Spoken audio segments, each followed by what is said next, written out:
السلام علیکم ورحمۃ اللہ وبرکاتہ۔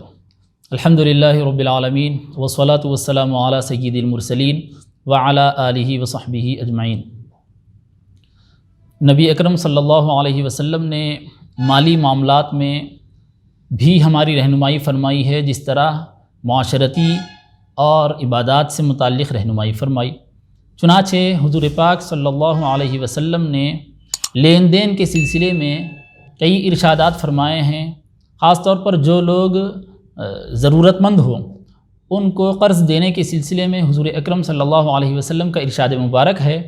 سنن ابن ماجہ شریف میں حدیث پاک ہے کہ جو شخص یہ چاہتا ہے کہ قیامت کے دن اللہ تبارک و تعالیٰ کے سایہ رحمت میں رہے، تو اس کو چاہیے کہ وہ تنگ دست کو مہلت دے، قرض دینے کے بعد تنگ دست مقروض کو مہلت دے یا پھر اس کے قرض کو مکمل طور پر معاف کر دے۔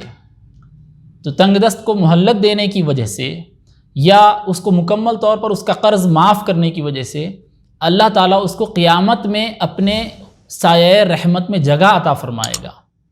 اسی طرح قرض کو معاف کرنے کے سلسلے میں صحیح مسلم شریف میں حدیث پاک ہے کہ گزشتہ امتوں میں ایک شخص تھا جو تاجر تھا اور اپنے معاملات کیا کرتا تھا۔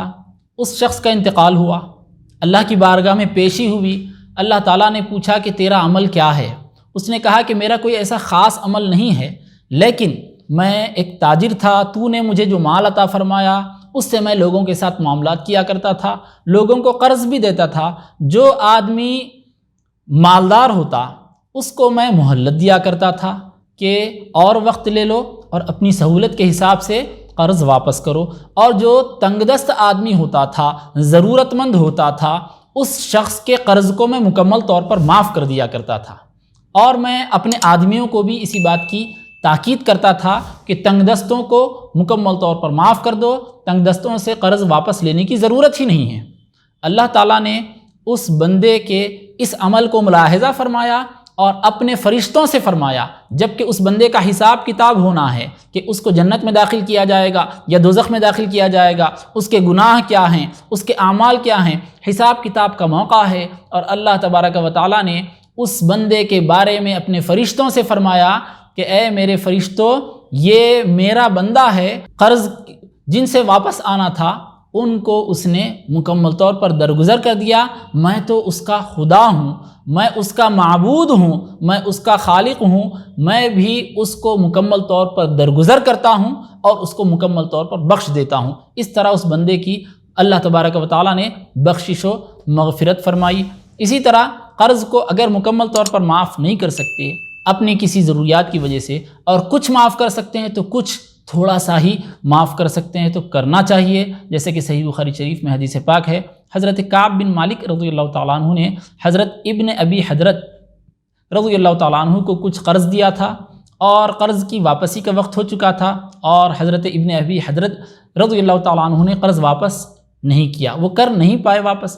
تو حضور پاک صلی اللہ علیہ وسلم کے حجرہ شریف کے قریب مسجد نبوی شریف میں ہی ان دونوں حضرات کی گفتگو ہو رہی ہے، حضرت کعب بن مالک رضی اللہ تعالیٰ عنہ، حضرت ابن ابی حضرت رضی اللہ تعالیٰ عنہ، گفتگو دونوں کی ہو رہی ہے۔ اور قرض کا ایک طرف سے حضرت کعب بن مالک کی طرف سے قرض کا تقاضا ہوتا ہے، ابن ابی حضرت رضی اللہ تعالیٰ عنہ بھی کچھ جواب دیتے ہیں۔ گفتگو میں آواز کسی قدر بلند ہوئی، نبی اکرم صلی اللہ علیہ وسلم حجرہ شریف میں موجود ہیں، جلوگر ہیں، آپ نے حجرہ شریف کا پردہ تھوڑا سا ہٹایا اور حضرت کعب رضی اللہ تعالیٰ عنہ کو آواز دی کہ اے کعب۔ حضرت کعب نے حضور کی خدمت میں عرض کیا لبیک۔ آدھے کا حضور نے اشارہ فرمایا، مطلب یہ تھا کہ آدھا قرض معاف کر دو۔ حضرت کعب نے بغیر کسی تأمل کے، بغیر کسی تاخیر کے فوراً عرض کیا کہ یا رسول اللہ، میں نے آدھا معاف کر دیا۔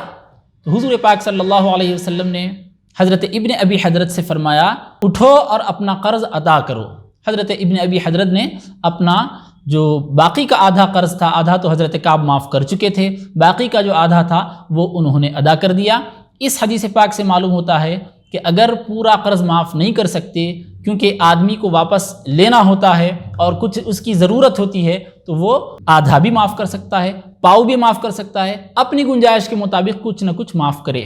تو یہ نبی اکرم صلی اللہ علیہ وسلم کی جانب سے دی گئی ہدایات ہیں مالداروں کے لیے، ہدایات ہیں ان لوگوں کے لیے جو مال رکھتے ہیں، قرض دوسروں کو دیتے ہیں تو وصول کرنے میں سختی نہیں کرنی چاہیے، وصول کرنے میں آسانی فراہم کرنا چاہیے، اور جو مقروض کو آسانی دیتا ہے، سہولت دیتا ہے اور اس کو مزید موقع دیتا ہے تو ایسے مالدار بندوں کو اللہ تعالیٰ ان کے لیے دنیا اور آخرت میں آسانی فراہم کر دیتا ہے۔ اللہ سے دعا ہے کہ پروردگار عالم ہم کو مالی معاملات میں شریعت کے مطابق عمل کرنے کی توفیق عطا فرمائے۔ صلی اللہ تعالیٰ وسلم علی خیر خلقہ وآلہ وصحبہ اجمعین والحمد للہ رب العالمین۔ لا الہ الا انت سبحانک انی کنت من الظالمین۔